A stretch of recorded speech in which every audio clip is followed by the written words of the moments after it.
त्याच्यावर आपण खाली उतरायचं नाही. गेट ऑफ इंडियाला गेलो आणि वरुण राजानं सुरुवात केली. पाव जे चालू झाला ते तिसरा दिवस सुद्धा पावसात भिजलेत. हवालदार म्हणले एवढं पाणी आमच्या पुढं झाड पडलं, झाड जर आमच्या अंगावर पडलं असतं तर काय झालं. आले देवाच्या मनात, देवाच्या मनात आले की हे जरा पुढं काहीतरी काळ येणार आहे. काय आहे? मोठा काळ येणार आहे. तर ह्याच्या अगोदर आपण यांना खाली पाडावं. लोका काळ काय, पण आम्ही माथा दिला पाय. लोकाला त्या काळाची भीती आहे, पण माझ्या भक्ताला, माझी या भक्ता संसाराची चिंता, राजाची कांता, काही भीक मागे. माझ्या भक्ताला कुठलीच काळजी नाही. त्याचं नाव पंढरीची वारी आहे. म्हणून आपण ही पंढरीची वारी सर्वांनी निष्ठेनं करावी, एकाग्रतेनं करावं.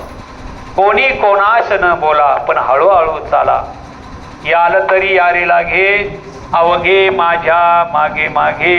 आज देतो पोट भरी, पुरेपणाल तोवरी. काही कमी पडत नाही मला. इथे कशाची चिंता करायची नाही.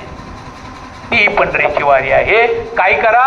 पंढरीची वारी जी आहे ती वारी करताना नाम घेता वाट झाली. यज्ञ पावला पावलाला यज्ञ आहे. तुम्हाला यज्ञ घरात करायची जरूर नाही महाराज. एवढी पंढरीच्या महात्मा आहे. कारण पंढरी आहे काय आहे?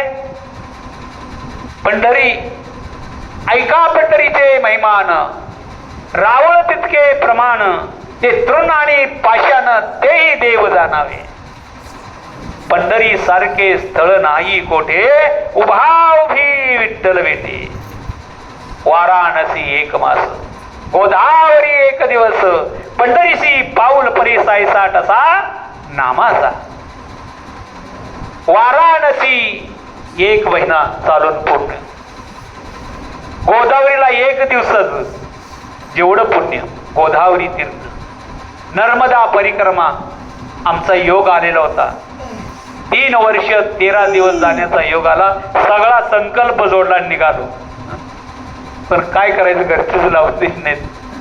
पहिला विरोध बायकोचा. टेंबे महाराजांच्या मठामध्ये परिक्रमाचं मी पुस्तक घेतलं होतं. कसा परिक्रमा? टेंबे महाराजांच्या इथं होतं. हा, आणि आमचे महाराज निर्मलानंद महाराज आणि आम्ही दोघांनी जाण्याचं ठरवलं. भगवी असली कपडे शिवली आणि 3 वर्ष 13 दिवसाची पूर्ण परिक्रमा दोघांनी करायचं ठरवलं. मी ती पुस्तक वाचत असताना स्वामी आमच्या घरी आले. सांगितलं की ही मकर संक्रांत झाल्यानंतर आपल्याला निघायचं आहे. 3 वर्ष 13 दिवसाची आपल्याला काय करायची? नर्मदा परिक्रमा करायची. आमच्या मंडळीनं ऐकलं, हे आता लागले कुठेतरी. म्हणले काय चाललंय? म्हटले काय नाही, आम्ही नर्मदा परिक्रमाला जातोय. म्हणजे काय? काय नाही म्हणले, ती गंगा असते. गंगाला प्रदक्षिणा केल्यानंतर त्याला वैकुंठाची प्राप्ती होते. गंगा आपणाशी सहाय्य करते. बरं म्हटली, गंगा म्हणजे काय? म्हटलं पाणी.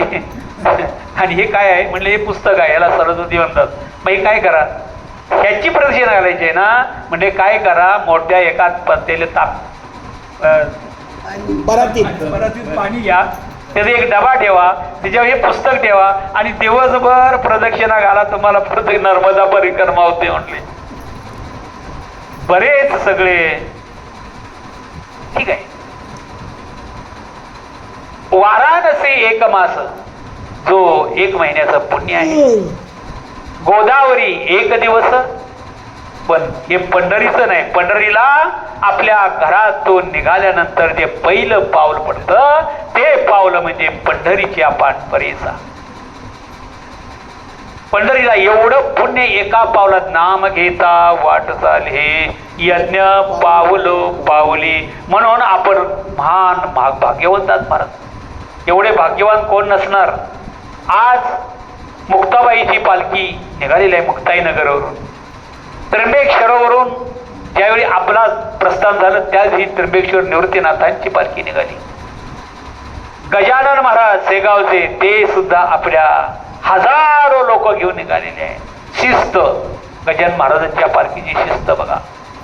हरण, हत्ती, घोड, हे कुत्री, हे ते केवढं त्याचा लाभा जमा.